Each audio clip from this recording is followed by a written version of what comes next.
खबर आपको बताते हैं। संभल हिंसा से जुड़े हुए लगातार अपडेट्स हम आप तक पहुंचा रहे हैं। इस पर आपको ये बताएं कि संभल हिंसा के बाद कल पहला जुम्मा है। मस्जिद में जुम्मे की नमाज को लेकर पुलिस प्रशासन अलर्ट है। पहले से ही प्रशासन ने सुरक्षा की तैयारी कर ली है। आसपास के मकानों की छत पर ड्रोन की मदद से सर्च ऑपरेशन चलाया गया है। छतों से एक एक पत्थर पुलिस ने हटवा दिया है। जिस जिस छत के ऊपर पत्थर दिखे पुलिस ने उन पत्थरों को हटाया। संभल के जामा मस्जिद इलाके में जुम्मे की नमाज में प्रशासन सतर्कता बरत रहा है और जुम्मे की नमाज के दिन किसी तरह की हिंसा ना बढ़े, ऐसे में ध्यान रखते हुए ड्रोन की मदद से छतों के ऊपर नजर रखी जा रही है कि कहीं जूते, चप्पल या फिर पत्थर यहां पर ना रखे हों। सड़कों पर सिर्फ पत्थर और जूते, चप्पल नजर आए हैं। पुलिस के ऊपर अटैक किया गया है बाहरी लोगों की तरफ से। अब देखिए, लगातार पुलिस इस मामले में छापेमारी कर रही है। कई लोगों को गिरफ्तार कर चुकी है और कई लोग हिरासत में भी लिए गए हैं।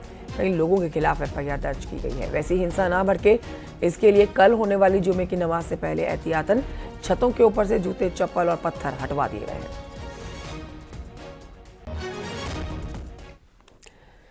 संभल में माहौल शांत है।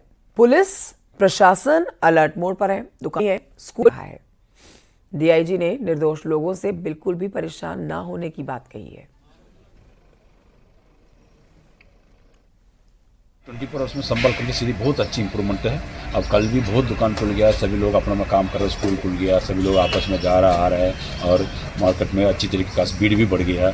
अब लगातार हम लोग को लोग से संवाद भी बनाए। उपद्रववादी उनकी खिलाफ भी पुलिस कार्रवाई करेगी। जो सामान्य लोग अच्छे लोग हैं उनके हम लोग सभी वीडियोग्राफ, फोटोग्राफ आपस में आई है। आज सुबह अच्छी डेवलपमेंट है। हमने पूरी भ्रमण किया, मस्जिद वाला गली में भ्रमण की, फर्नीचर की दुकान और इसका इलेक्ट्रिकल भी खुल को सौंप दी गई है, जिसके बाद सरकार ने सख्त एक्शन के आदेश दिए हैं। सरकार ने साफ किया है कि कोई भी दंगाई बख्शा नहीं जाए। उपद्रवियों से के लिए उनके फोटो सार्वजनिक स्थानों पर उनके पोस्टर्स लगाए जा रहे हैं। सीसीटीवी से 100 उपद्रवियों को गया है। आरोपियों पर इनाम भी रखा गया है। देखिए रिपोर्ट।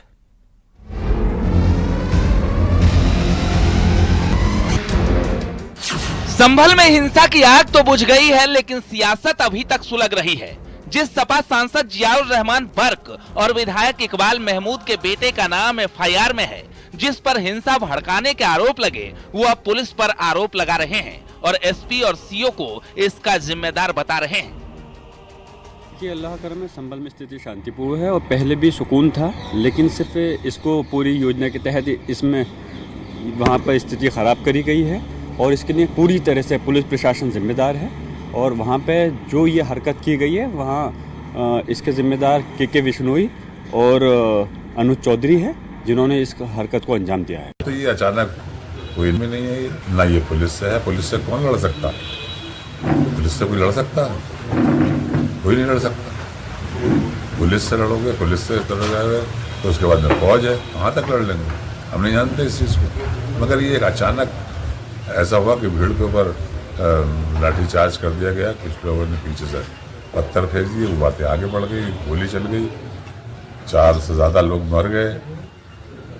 ये तो इत्तेफाकन घटना है।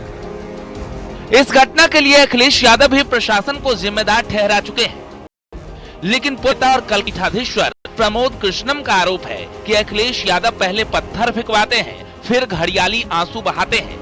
उन्होंने यहां तक कहा कि संभल हिंसा का केस अखिलेश यादव पर दर्ज होना चाहिए।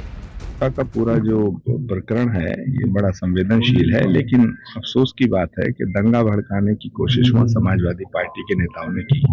और हमें पूरा भरोसा है उत्तर प्रदेश के मुख्यमंत्री योगी आदित्यनाथ जी और उत्तर प्रदेश के पुलिस प्रशासन पर कि संभल में शांति बहाल हो जाएगी। जहां तक सवाल है हर मंदिर का और जामा मस्जिद का, तो कोर्ट के आदेश का सम्मान करना चाहिए, कोर्ट के आदेश की प्रतीक्षा करनी चाहिए। उत्तर प्रदेश में जो उपचुनाव हुआ है उसमें हार से समाजवादी पार्टी बौखला गई है और अखिलेश यादव जी पहले पत्थर फेंकवाते हैं, दंगा भड़कवाते हैं, भीड़ को उकसाते हैं, फिर डेलीगेशन भिजवाते हैं, घड़ियाली आंसू बहाते हैं। अखिलेश यादव जी को केस दर्ज तो अखिलेश जी के खिलाफ होना चाहिए। मैं उनके बारे में कहना चाहता हूं, वो कभी राजनीति में उधार के भी संत होते हैं। उधार के संतों पर हमें कुछ नहीं कहना। कभी उधारी में कहीं और गए थे, उससे पहले उधारी में कहीं और थे। ये उधारी संतों के बारे में हमें कुछ नहीं कहना है। लेकिन अगर प्रशासन कार्रवाई कर रहा है और सरकार जिस तरीके का रवैया अपना रही है, केवल अपनी नाकामी छिपा रही है। हालांकि संभल हिंसा पर अब एक्शन तेज हो चुका है। घटना से जुड़ी रिपोर्ट सरकार को सौंप दी गई है। अब सरकार ने उपद्रवियों के पोस्टर लगाने के आदेश दिए हैं। साथ ही पत्थरबाजों से नुकसान की पाई भरपाई और फरार उपद्रवियों पर इनाम घोषणा कर उसे पकड़ने के आदेश भी जारी किए गए हैं। निष्पक्ष जांच के निर्देश शासन स्तर से दिए गए हैं और इसमें जो भी दोषी पाया जाएगा उसके खिलाफ कड़ी कार्रवाई होगी। उत्तर प्रदेश में हम लाइन ऑर्डर को मेंटेन करेंगे। हर स्थिति में आम नागरिकों को सुरक्षित वातावरण मिले, ये हमारी प्रतिबद्धता है। कानून के साथ कोई कार्रवाई नहीं होगी। जो दोषी होगा, चाहे वो कोई किसी जाति धर्म का हो। निश्चित रूप से गरीब जनता नहीं हो सकती। ये प्रशिक्षित लोग थे जो हर जगह हंगामा खड़ा करके सरकार को के लिए पानी का पानी आ रहा है। अभी पुलिस ने फुटेज दिए हैं। जो लोग हाथों से गोली चला रहे हैं बचेंगे कोई नहीं। जो लोग पत्थर फेंक रहे हैं दंड के अपराधी हैं। लोकतंत्र में हिंसा का कोई स्थान नहीं है। संभल में पथराव के पीछे पुलिस ने भी गुटों का जिक्र किया था, तो यूपी के मंत्री ने इस हिंसा को तुर्क बनाम पठान की लड़ाई बता दी, जिसके बाद सियासत और तेज हो गई। समाजवादी पार्टी का कहना है कि बीजेपी कहानी बनाने में एक्सपर्ट है। जैसा इन लोगों को बताया जाता है कि ऐसे बोलिए, वो बोल देते हैं कि किसी तरह से मामले को रफा दफा किया जाए, लोगों को गुमराह किया जाए। तो यही ये लोग कर रहे हैं। इसमें ये लोग एक्सपर्ट हैं, कुछ भी बना देंगे, खुद ही सारे जो है अन्याय करेंगे, खुद ही जो है वही एक कहावत नहीं कि उल्टा चोर कोतवाल को डांटे, तो ये वाली कहावत इस पे एकदम फिट बैठ। निश्चित रूप से जिला जो पुलिस है उसने जानबूझकर इस स्थिति को किया और उनका कहानी गढ़ने में वो माहिर हैं। उसमें कोई दम नहीं है। हम भी भुक्तभोगी रहे हैं। हमने देखा है किस तरह से पुलिस कहानी गढ़ती है। इसी चुनाव में हमने देखा है। पुलिस ने मारा और सीधे गोली चलाई पुलिस ने। भाई आदमी सचेत करता है, हवा में फायरिंग करता है, रबड़ की गोली चलाता है, हवाई फायरिंग करता है। जब नहीं आदमी जाता है तब गोली चलाता है ना। पुलिस ने तो सीधे गोली मार दी। फिलहाल पुलिस संभल हिंसा के हर एंगल की जांच कर रही है। आरोपियों की पहचान के लिए पोस्टर जारी किए जा रहे हैं। सरकार का साफ आदेश है कि एक भी उपद्रवी बख्शे नहीं जाएंगे। तो दूसरी ओर सियासत की आग अभी भड़क रही है। आरोप प्रत्यारोप का दौर चल रहा है। Bureau report, news 18।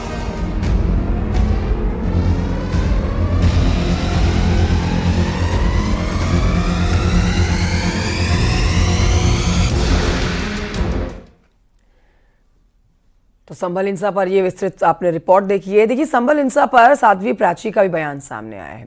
Sadhvi Prachi ने हिंसा करने वालों पर कड़ी कार्रवाई की बात की है और मांग की है।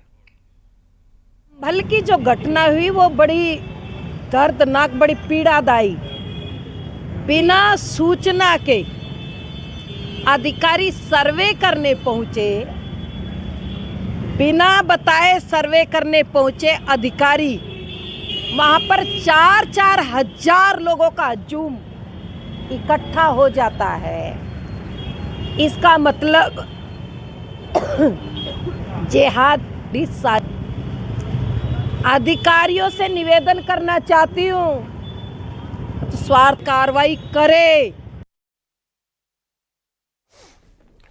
और ये बढ़ते हैं आगे, कुछ और चाहते हैं आज की 500 एकड़ में फैले यूपी कॉलेज कैंपस पर अपना दावा को वक्फ संपत्ति होने का दावा किया है। कॉलेज प्रबंधन और पूर्व छात्रों ने इस दावे का विरोध किया। कहना है कि 1909 और ये इंडोमेंट ट्रस्ट की जमीन पर बना है। ट्रस्ट की जमीन ना तो खरीदी जा सकती है और ना ही बेची जा सकती है।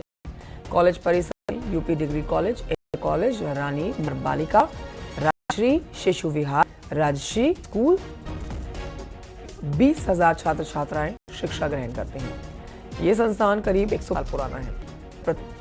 इवेंट क्षत्रिय स्कूल एंडाउंसमेंट ट्रस्ट का गठन कर 1909 में स्कूलों में भारी गुस्सा है। जो है भेज दिया था मैंने जो है मैंने यहाँ पे कार्यभार 1 नवंबर 2021 को कार्यभार ग्रहण किया। कार्यभार ग्रहण करने के बाद मुझे एक संज्ञान में हमारे छात्रों के द्वारा ही लाया गया कि कुछ लोग मस्जिद में निर्माण कार्य, मस्जिद बना करके और उसके अंदर और निर्माण कार्य करने के लिए ज़बरदस्ती वहाँ निर्माण कार्य करना चाहते हैं और ईंट बालू सीमेंट वगैरह इकट्ठा कर रहे हैं और रात में जो है सिक्योरिटी के मना करने पर भी ज़बरदस्ती ले जा रहे हैं। उसका संज्ञान हमने तत्काल लिया और थाना अध्यक्ष शिवपुर वाराणसी को इससे अवगत कराया और जो भी वहाँ पे निर्माण सामग्री थी उसको हम लोगों ने तुरंत जो है पुलिस के सहयोग से बाहर करा दिया। मैं इस वक्त वाराणसी के उसी उदय प्रताप कॉलेज के सामने खड़ा हूं, जिसे वाराणसी और पूर्वांचल में लोग यूपी कॉलेज के नाम से जानते हैं। फिलहाल यूपी कॉलेज चर्चा में है। चर्चा में क्यों है ये भी समझना पहले ज़रूरी है। चर्चा में इसलिए है क्योंकि 2018 में उत्तर प्रदेश वक्फ बोर्ड की ओर से एक नोटिस जारी हुआ था। उस नोटिस में वक्फ बोर्ड ने इसे वक्फ की प्रॉपर्टी बता दिया था। हालांकि उस वक्त तत्कालीन जो प्रबंध कमेटी थी और उसमें की ओर से वक्फ बोर्ड के जो नोटिस था उसका उनको जवाब भी दे दिया गया था।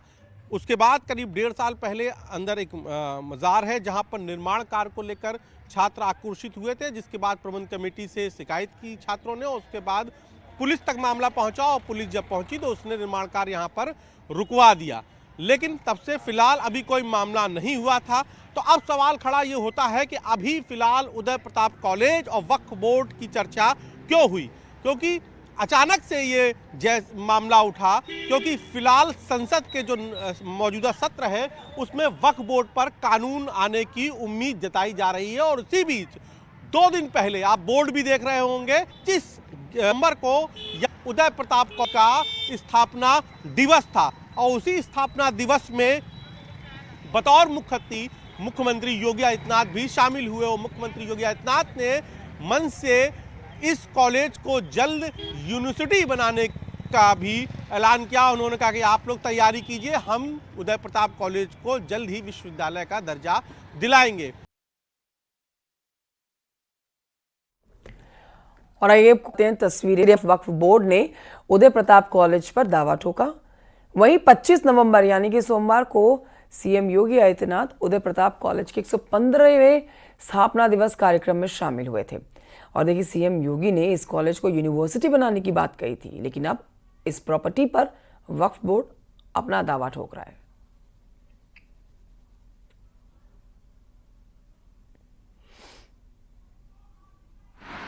लेकिन मेरा यह मानना है कि उदय प्रताप कॉलेज के पास एक क्षमता है कि स्वयं में एक ऑटोनोमस सेंटर बने, कैंपस बने। शरीफ दरगाह को शिव मंदिर बताने वाली याचिका को निचली अदालत ने स्वीकार कर लिया है, जिसके बाद मांगा। इस मामले की अगली सुनवाई 20 दिसंबर को होगी। आपको बता देते हैं कि हिंदू पक्ष ने दरगाह की जगह पर शिव मंदिर होने का दावा करते हुए दरगाह के सर्वे की मांग की है।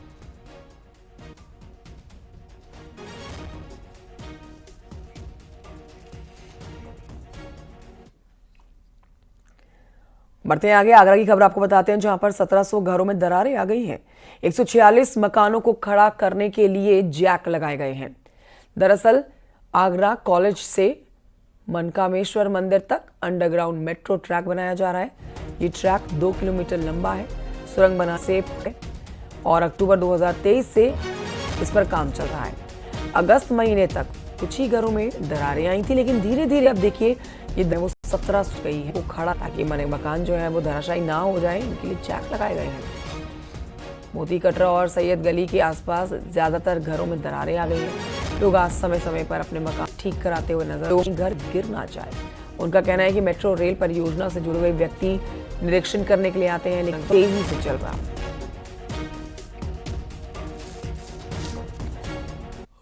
मेट्रो वाले जैक लगा गए सारे घर में और 3-4 दिन बाद हमसे बोले कि शिफ्ट हो जाओ। उससे फिर बोले कि ठीक है, हम होटल में ठहरा देते हैं, यहाँ आप कहीं और देख लें, तो 500 रुपये पर मेंबर देंगे। अब आज अभी ये देख रहे हैं, आप पूरे घर में जैक लग रहे हैं। अब बोल रहे हैं आपकी शिफ्टिंग खत्म हो गई है, मतलब वो आप अपने घर में चले जाइए। अब हम कहाँ सोएं, पूरे घर। के साथ वक्त एक छोड़